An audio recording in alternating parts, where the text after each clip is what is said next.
Hello everyone, Owl here, and welcome to My Insect Girl Can't Be This Cute, a visual novel demo I found on Steam for free, release date unknown, but it seemed so weird that I just kinda had to give it a shot, because apparently it's an insect dating sim. So, what is your name? My name is Owl. See you later, Owl! Same to you, have a good one. Man, with how slow the store is most of the time, I feel like I'm getting paid too much. Not like that's anything to complain about. I'm just bored here. I've been there, man. I once had a job watering plants at 5 o'clock in the morning, and like, it was easy work, but oh my god. Tedious AF. I can't even remember the last time something eventful happened in this town, let alone this store. There's the events that get held every year, but that's really only there to help the little mom and pop shops lining the streets. I remember the old man here talking about what to do to get more customers months before the summer festival even happened. And now he's already planning for the winter holidays. Is that Nutella? I think that's supposed to be Nutella. Hearing how he talked about pulling more people in almost makes me happy I was never allowed to go to these events. Almost. I still feel like I missed out on what made them special as a kid. But, oh well, there's no time machine that I could use to go back and tell my mom to take me. And even if there was, I feel like I'd get the same lectures I did back then.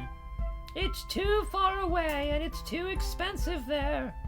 She was definitely right about it being too expensive, but I never understood the too far away argument.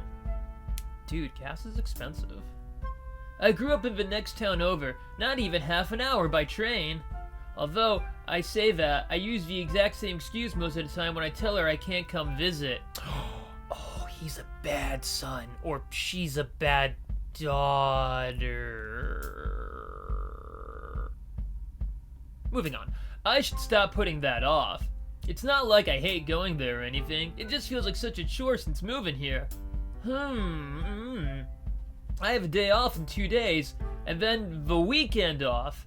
I probably shouldn't go there for only 1 day. I think my mom would kill me if I did. I'm not joking. I'll shoot her a text asking if she's free this weekend then.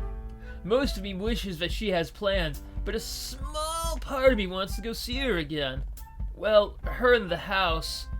I love feeling nostalgic, and seeing where I grew up after so long will be really nice. Taking this small town by storm. My attention gets dragged to the TV hanging from the ceiling. Practically a horror attraction of all the stories being told about it, the adjacent town that was abandoned over a decade ago has seen a rise in popularity, with stories of everlasting love being granted to those who managed to walk through the city hand in hand, and even one about a mythical beast living in the heart of the city. It's no surprise, man. This TV, tis broken, sir. Whatever. It's no surprise why the youth here are all planning trips there in the near future. Oh no. No. If I married the first girl I ever dated, oh no. If you plan on going, don't forget to bring your offering to the beast. Oh no. Or else you might be joining it in its home. Oh no. Also, to help ensure the safety of the visitors, there is now a registered opening and closing time. We ask everyone to please visit between... A mythical beast? That was weird as hell. A mythical beast, huh? I'm gonna take a small sip of some Mountain Dew Baja Blast non-sponsored 20th anniversary edition to wet my whistle. Ah, delicious. I don't know about all that, but it does sound like a fun little day trip. I remember having my own theories about that city when I was in school. My friends and I would talk about how there was a ghost of a child living there that preyed on anything older than it. We were just dumb kids making up scary stories to impress each other. It is pretty funny how kids today are doing the same thing, though. Boop! I guess some things never change. Maybe I can go check that out in my free day this week. The only question now is what offering would a mythical beast want? Maybe something hearty or meaty, since it's a beast. I guess I'll grab some hamburger steak when I leave work tomorrow. With that out of the way, I finish up my shift and close up the shop. The walk home at night is always relaxing. Something about just walking in the middle of an empty street at night fills you with such freedom. They're not wrong. I used to get out of work in Brooklyn at like 2 in the morning, and there would be no one out, and it was so nice, especially during winter when the snow is on the ground. It was beautiful.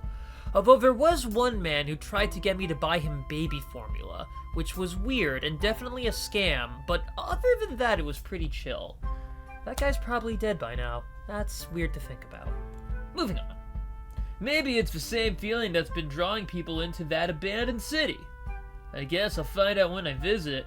At the very least, seeing nature start to take back something human-made is always cool to see. I walk the rest of the empty streets and eventually turn the corner to my home. That's odd. I guess I left the light on when I left for work this morning. I'm not usually so forgetful. I also kind of like this whole watercolor thing. I'm pretty sure that this is just a filter, or maybe the person actually watercolored all this. Either way, it's nice. In fact, I may not have forgotten at all. With the sight of shoes at the door and the smell of food cooking, it seems I have a visitor. Do I smell something burning? I hear a sharp eek come from the kitchen. Eek! And a head pops out to greet me. Owl, were you trying to give me a heart attack? I should be asking you the same thing. How many times do I have to tell you not to come in here whenever you want? Well, I have the key. It would be a shame not to use it, don't you think? Sigh. For the last time, you have the key because you're the landlord, not so you can barge in unannounced. Oh my god, if my landlord did that, I would know. That's a no-no. Well, if the problem here is being unannounced, then give me your number so I can let you know when I'm stopping by. She's clearly having fun with this. It's not like it's a really big deal, but it's still something I feel she shouldn't keep in the habit of doing. Listen, Claire, it may not have been a big deal this time around, but think if I brought someone home with me. Or if I stayed out to drink and came home late. It would be a bit awkward if you were just here at my place, wouldn't it? Hearing this seems to have made her understood a little, and her face droops. Sigh. For now, what did you make us for dinner? This noticeably makes her feel better, and she rushes back into the kitchen. It's just a simple curry my mom used to make my dad and I all the time. Nothing too fancy. It feels like it's been forever since I first met Claire. I finally managed to convince my mom to let me move away from my old house in the middle of nowhere and came here. It's a half hour away. How middle of nowhere can it be? I didn't want to move to a big city or anything, just somewhere with a little more hustle and bustle. The search wasn't going well until Claire's mom said she had a small place she could rent to us for cheap. After I got the okay, I moved in within the week. My mom paid for the rent until I graduated so I could focus on my studies and getting a job. Then one day after work, I saw Claire outside, the complex looking awfully confused. I sat down with her and we ended up talking for a long time. Eventually her mom came back and told me that Claire was going to be living in the place next door and would be my new landlord. She was standing outside so confused because she had forgotten the key to get in. This was a little over 2 years ago now, and she still hasn't changed much. She still barges in unannounced, and it feels like she remembers the keys to my place more often than once to her own. I can't even remember how many times she had to call a locksmith to get back into her room. But no matter how many times I scold her, she just won't stop. Hey, Claire's voice brings me back to reality. Have you heard about how popular that abandoned city has gotten? Yeah, actually, I just heard about it today on the news. I'm shocked you know about it with how bad you are of horror. Just because I'm bad of horror doesn't mean I can't like it. And besides, it blew up in popularity. It's hard to find someone who hasn't heard of it. I didn't realize it had gotten that big. I was planning on going on my next day off, actually. You should definitely take a bunch of pictures to bring back for me. That is, if you aren't shaking too much from being scared. Says the one who's too afraid to go in the first place. Hey, I can't go because I have responsibilities as a landlord that keep me here. Uh-huh. Mm-hmm. Listen, it's not my fault. It's this stupid rumor about some ghost kid I heard when I was in school. Ever since then, I get scared even thinking about that place. I think I'll keep the fact that my friends and I made of that rumor to myself. I'll make sure to get plenty of pictures for you. And hey, if I find that mythical beast that's supposedly there, I'll bring it here and leave it at your place. Do that and I swear I'll double your rent. I may give Claire a lot of trouble for coming over uninvited, but it is nice sometimes. I'll have to cook her something as well to say thanks. On second thought, that just sounds like a surefire way to double my rent. My cooking isn't exactly on the level of deadly, but it definitely isn't edible.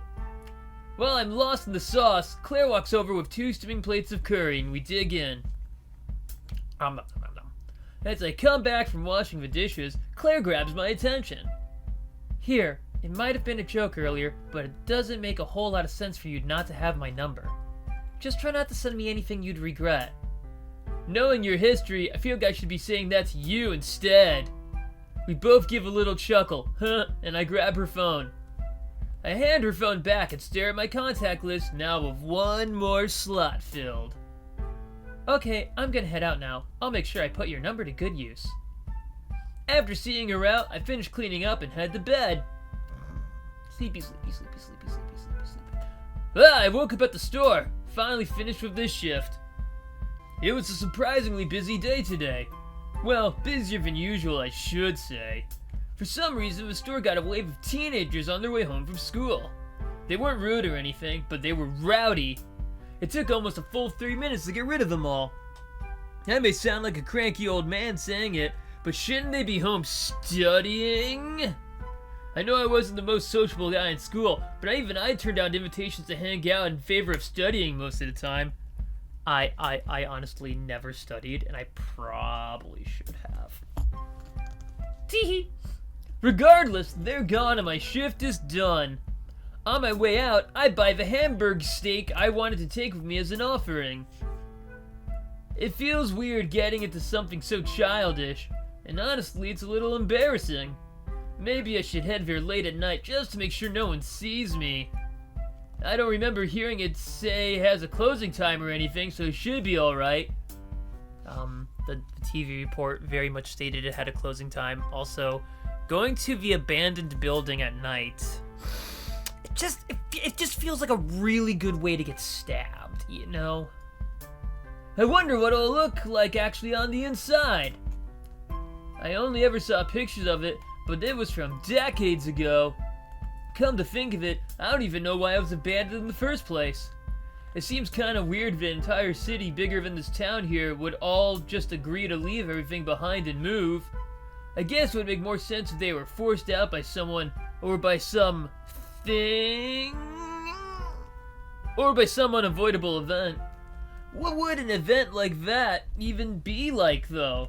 It couldn't have been anything like war or radiation. We definitely would have heard about that. Maybe it just isn't a big deal, and people naturally just left. My brain spends so long thinking about the city that before I know, I'm already home. As I walk through the door, the welcoming scent of nothing cooking reassures me that no one is lurking in my home. Today. I look down and don't see any shoes at the front door either. I give a sigh of relief and make my way in. I crack open some leftover curry and start flipping through the normal channels. After not really finding anything, I settle on some random movie to keep on as background noise. I eat my dinner, scrolling through social media and tuning in and out of the movie until I finish up and decide to head to bed. I can't stay asleep. I keep getting jolted awake with the only thing on my mind being that abandoned city. It isn't like me to get so fixated on something like this. I know the rumors aren't true. I know they're just something kids made up and spread around to their friends. I know all that. So, why? Why can't I just go to sleep and think about it tomorrow? I end up mulling over this until I see the clock hit 2 a.m. Eventually I decide that I'm not getting any more sleep tonight anyway. I grab my offering from the fridge and head out. Around halfway through my bike ride there, my brain catches up with what I'm doing. It's a lot colder than I realized. Biking to the abandoned city. Man, this guy is gonna get just stabbed. Just lots of stabbing. Half of me wants to go home and grab a jacket. The other half says, don't bother. 10 more minutes pass before I see the entrance of the city. The concrete pillar, that you'll just have to imagine, now toppled over, lets me know I arrived. Oh, it's right there. Wow, never mind. I can already feel a terrible chill running down my spine. Maybe it's just the weather, though. I park my bike over to the side and make my way over to the city. Ooh. The sight is truly something out of fiction.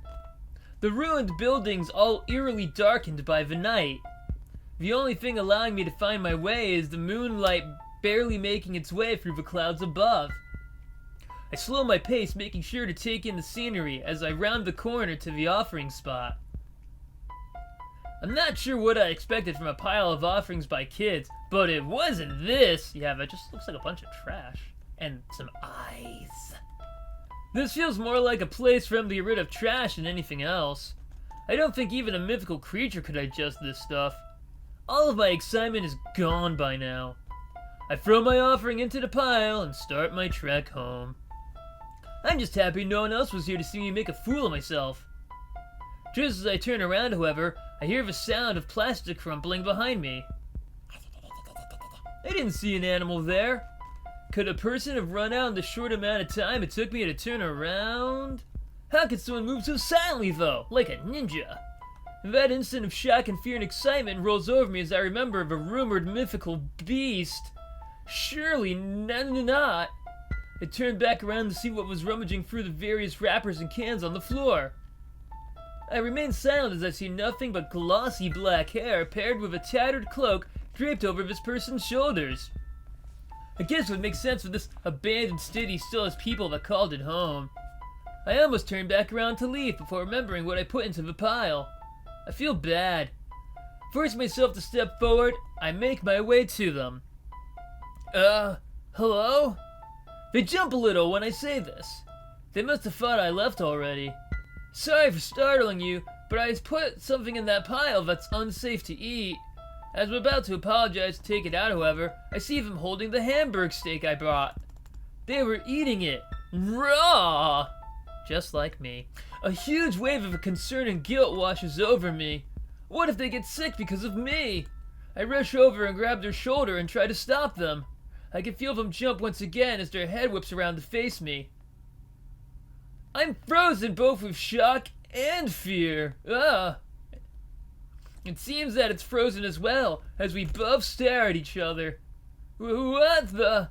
Its eyes are locked on me, as if waiting to see what I do. I try talking to it directly. Are you alright? Hearing my concern, it looks over at me puzzled. It opens its mouth as if ready to respond before running into the adjacent building. After seeing it scuttle away, scuttle, I quickly follow suit. I can't believe it! It was real! The creature was real! I run full force through the streets. The chill autumn air only fuels my desire to run. With every exhale, a puff of steam comes out of my mouth. With every sharp intake, the chill air pierces my lungs. I feel alive! More alive than ever. That's the adrenaline, baby. Whatever that thing was, it shot me full of so much adrenaline. Oh, see, there we go. And fear that I run all the way home without stopping. I slam into the wall, my body catching up to itself as I stop. He forgot his bike. Well then. My body catching up to itself as I stop. As I stand there catching my breath, the door next to me flies open and Claire comes out to meet me. Yawn, there you are. Where the hell did you run off to at 2 in the morning? I can tell she's worried, but I can't help but not want to tell her. It's embarrassing. The abandoned city? I couldn't sleep well because it was on my mind, so I decided to just go there. A look of relief washes across Claire's face. Oh, thank God it's only that. Huh? You have no clue how worried it was that I'd have to kick you out for substance abuse. I heard you slam your front door shut, then I saw you ride off on your bike while stuffing something in your pocket. If I kicked you out, where else would I crash when I forgot my keys? Now relief washes over me. You scared me, Claire. I thought something really bad happened. Wait. Oh no. Something bad did happen! What? I left my bike at the city! How could I be that stupid? Is that all? You have the day off tomorrow. Just get it then. She's right. But remembering the distance to the city leaves me not looking forward to the trip at all. You just ran there. Alright, whatever. Not to mention the thing that is hiding in the city. You're right. I'll head out there again tomorrow. For now, though, I need some rest. I'm sorry for worrying you, Claire. I'm sorry for keeping you up. It's all good. At least something exciting happened for once. You're right in that we need some sleep, though. 4 in the morning shouldn't be the time for that anyone is awake. Good night, Owl. Good night, Claire. Making my way into my room, I glanced at my phone that was left on the table next to my bed. Many missed calls and even more worried messages. I feel incredibly bad. If only I could have just gone back to sleep. None of this would have happened. Claire wouldn't have had to worry. We both would have gotten a full night's sleep. And most importantly, I never would have seen that thing. I faded out of sleep, the vision of the creature's big red eyes plastered on the back of my eyelids. I wondered if I'll see it again tomorrow. With that thought, I'm finally able to stay asleep. I wake up late. Very late. Thoughts of last night continue rushing through my mind as I wish it was all just a bad dream. Or some sick joke. I'm reminded of just how real it all is, though, by the many missed calls and worried messages from Claire still on my phone. I clear the notifications, then head to the pantry for some breakfast. Nothing special, just some tart pops. As I eat them, I remember wanting to go back to the city sometime today, and decide to look more into it. When I look up, I immediately hit up with an opening and closing time. This seems like pretty important information. Why didn't I hear about it? Especially because I saw what comes out at night. I wonder, would it be smart to bring another offering as a sort of insurance? Grab something. Boop.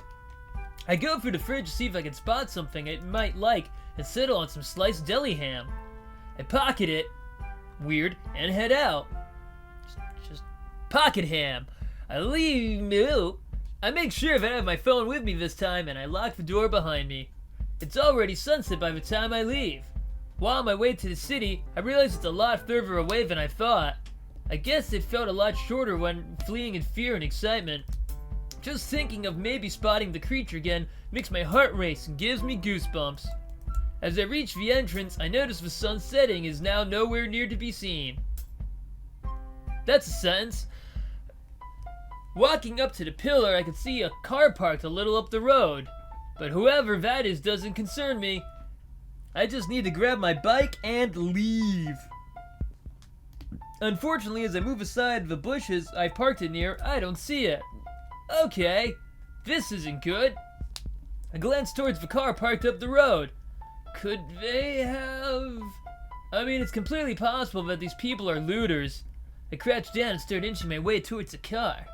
Worst case scenario, they brought it with them, but I'm hoping it's somewhere nearby. And definitely the teenagers who come here every day didn't steal it. When I finally get to the car, my bike is nowhere to be found. One I did find, however, is that the car belongs to no looters. The big badge on the side and the lights on top tell me they're here to make sure no one is staying after closing time. I almost run back home right then and there, but instead I head deeper into the city.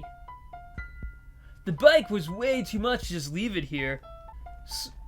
Slinking through alleyways, I eventually get close to the offering pile. I don't remember bringing it in, but it's my last hope. Just as I step out onto the street that leads there, though, I hear 2 voices. I just don't get it. Why would kids even want to visit this dingy place at night? Wow, dingy's a little mean, don't you think? For being a few decades abandoned, this place is in pretty good shape, I'd say. And besides, a little curfew breaking is exactly something a kid would do. Not to mention all the rumors about this place. I know all that, but still, is it really worth getting into trouble with the police? Or even worse, their parents? You're seriously telling me you'd punish a kid if you saw him here at night? I expected better of you. Their bickering continues as they get closer. With no time to think, I dive into the nearest building and hide. I peek through the window to watch. And another thing, how can you not call this dingy? The officer beckons to the offering pile. Oh, come on, lighten up a little. It's supposed to be an offering to the creature that lives here. Yeah, like that is anything more than a story a bunch of middle schoolers made up. If only they knew. And besides, this pile is mostly just trash. What kind of creature would want this? Maybe a mutant raccoon. There's a brief pause, then they both chuckle and walk away. Kinda weird that they both have the same voice considering they look nothing alike. Come on, we've already patrolled this place a dozen times. Let's head out. A couple minutes pass before I hear their car start up and drive away. I breathe a sigh of relief. That was way too close. I know, right? I'm the Scat Man! I whip around and spot a single red dot in the center of a pitch black room. Hello? Hi. Alright, either I'm insane or that's the creature. Not only that, but the creature just talked. Sorry to intrude. I'll be out of your way now. I try to make my way to the entrance, but my arm gets grabbed. It's hard and cold, yet feels warm with life. Almost like a hard living plastic wrapped around my arm. Food? It thinks I'm food! I try to pull my hand away, but its grip is too strong. While panicking, I feel a hand slide into the pocket of my hoodie where I put the sliced ham. Oh, I brought that for you. You? For me? It lets go, and I'm finally able to turn around and see its face clearly. Glossy black hair of antenna poking out from its forehead. A single pitch black eye with a red iris showing through that split in its hair. A torn tarp draped over its shoulders, barely covering the four arms protruding from its sides. It's eating away at the ham I brought, looking very pleased to do so. I feel it's my time to run, but something is keeping me here. Almost like I'm hard-coded to stay. That's not a double entendre, is it? Maybe it is. Let's continue. It jumps a little hearing me speak, almost like it forgot I was here. Your name, what are you called? It looks slightly puzzled at the question, but eventually points to itself and answers, Ophelia. It points to me and says, Good food guy? I can't help but chuckle at this. I'm Owl. Owl. Thanks for food. It turns around and moves aside, some dusty old shelf to show a staircase downwards. Come down. Follow me. The walk is short, and before I know it, we arrive at the end of the staircase. She gestures to an open door at the bottom of the stairs, and we both head in. And Owl was never seen again. It's a jolt to the system when I walk in. Damn! It lives like this? A single bed in the corner of the room and a wall that is all but collapsed. It's a major safety hazard and a disaster waiting to happen. To distract myself from the horror in front of me, I try to find something to talk about. So, who all lives here? Who? Me. Ophelia. Just you? It nods silently and goes into an adjacent room. As it does, I move closer to the rubble that was once a wall. I manage to spot a desk covered in papers under some rocks before I feel a hand grab my arm again. I jump and turn around. You really have to stop doing that. Don't go there. It says in a strangely firm voice, Doctor stuff, not touch. Make Doctor mad. Over here. It turns me towards the door where my bike is sitting there waiting for me. My bike! I rush over to it, and suddenly, the sudden movement making Ophelia jump. Man, I can't thank you enough. You just saved me like $200. Huh? 200? Dear? Oh, no, like cash. Money? This only makes it more puzzled. That reminds me, what exactly is this thing? So, what exactly are you? Ophelia! It looks slightly proud to say that. No, I mean, like, what are you? Where did you come from? How did you get here? Where did you go? I don't get. Ophelia is Ophelia. That what doctors say. I come from here. I always been here. Its genuinely confused frown tells me it's telling the truth, not to question anymore. Anyway, you have machine now. You can go to you home. Ah, right, yeah. Thank you again for keeping it safe, I think? Why exactly did you bring it down here? Looked shiny and fun. Pretty shallow reasoning, but I'm thankful nonetheless. I mean, fuck it, you know? I started grabbing my stuff, just now realizing I have to carry it up all those stairs. I'll see you again. Thanks, Ophelia. I'll come by again sometime. Maybe on my next day off from work. While confused, she seemed to have understood for the most part. Yes, see you soon, Owl. I take one last look around the room and make my way out. As I climb the stairs, however, the adrenaline from the whole experience starts wearing off, and I get extremely tired. Before I know it, I'm on my bike and riding back. Ophelia, huh? Not exactly the name I expected a mythical creature to have. But then again, nothing recently has been anything I'd expect. The night is dark and full of terrors, and the wind against my face feels cold. I try to focus on my ride home and the comfy bed waiting for me when I arrive. However, no matter how much I try, Ophelia comes to the forefront.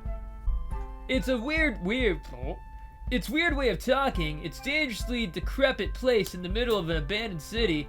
And of course, the elephant in the room, those 4 arms. And whatever it is that comes from the mouth when it eats. And who knows how many other weird things I haven't seen yet. As the last thought crosses my mind, I get home and head inside, making sure to lock my bike up tightly before heading in. After winding down and grabbing a quick bite to eat, I get a message from Claire asking how everything went. Hey, I heard you got home late again. Everything go well? I lay down and respond. Yeah, it took a while to find where my bike went off to. Plus, there's some really annoying guards I had to duck. Guards? Owl, what the hell? Listen, they were just patrolling around to see if anyone was there after it was supposed to be closed. They left soon after I arrived. But you were still there after closing. Again. I can tell she's angry. She only turns into a bright ball of light when she's angry.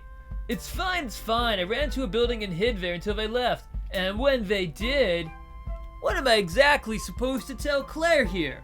Can't exactly tell her about Ophelia, can I? Make something up. When they did, I found my bike. Technically not a lie. It was in the building I ducked into. I thought for sure I lost it for good once it wasn't where I left it, but I found it there out of pure luck. Oh my god, Owl, that's great. That is a stroke of good luck. Why did it take you so long to get back then? Those guards, I didn't really want to get into trouble, so I hid until I saw their car leaving. I mean, I did. It's not really a lie, right? It's not a lie, if you believe it. I guess that makes sense, but next time try and go when you won't get in trouble with guards. Haha, where's the fun in that? I kinda feel bad for not telling her everything, but would she really believe me if I told her I found the rumored mythical creature? I tell her goodnight and then roll over for some sleep. I feel like I'll have the best sleep of my life after today's events. Yay! Thank you! First and foremost, I want to thank all of you that took the time to play through this demo for my game. This is normally where credits would be, but only 2 people worked on this game. My friend Noah made the original concept for Ophelia as well as the music, and I did the rest. There is much more planned for the full version of the game, so if you enjoyed yourself, please wishlist the full game on Steam, as well as leave a review for the demo. I'd love to read and see everyone's first reactions to everything here. Now for something more personal. The game originally started as an entirely different game titled Sea City, and gradually turned into the passion project titled My Insect Girl Can't Be This Cute over the course of almost 3 years. Dang. There was a lot of hardships along the way to this demo release, and I'm sure there will be more on the way to full release, but I am more excited than ever to show you all the rest of this beautiful story I've crafted. Until then, if only. Well, you know, now I'm kind of rooting for these people. That was cute. That was honestly very cute. I hope everything works out for these guys. Noah and If Only, very good job. So guys, if you liked what you saw, please wishlist on Steam. You know, show the devs some love. And if you liked this video, like, share, and subscribe. And if you don't like what you see, just subscribe and like anyway. Thank you, and have an awesome day.